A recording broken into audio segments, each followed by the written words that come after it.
లేదు.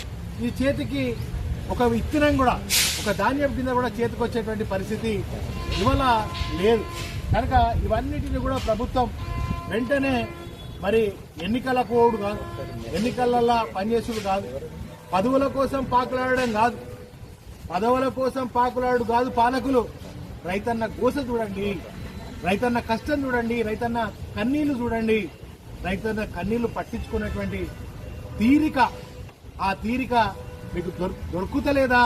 మంత్రులారా, ముఖ్యమంత్రి గారు మాది పెద్ద రైతు ప్రభుత్వం అని చెప్పుకుంటున్నటువంటి ముఖ్యమంత్రి గారు మరి ఎక్కడ ఉన్నారు మీరు?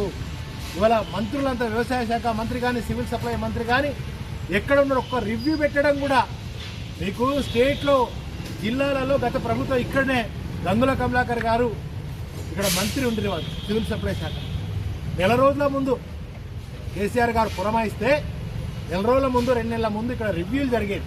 అయితే నేను కూడా ఒక మాజీ ఎమ్మెల్యేగా అనేక రివ్యూలు చేసే రైతులకు ఎక్కడ కూడా రైస్ మిల్లులు ఇబ్బంది కాకుండా, ధాన్యం కొనుగోలు సెంటర్లు ఇబ్బంది కాకుండా ఆనాటి ప్రభుత్వం కేసీఆర్ గారి నాయకత్వంలో రైతులకు అండగా ఉంటే ఇవాళ రైతులను వెన్నుపోటు పొడుస్తూ ఉంది, రైతులను అరిగోస పెడతా ఉంది, రైతుల కన్నీళ్లు పెట్టే విధంగా, రైతుల ఆత్మహత్యలను ఉరికొల్పే విధంగా ఇవాళ ఈ పరిస్థితి జరుగుతూ ఉంది.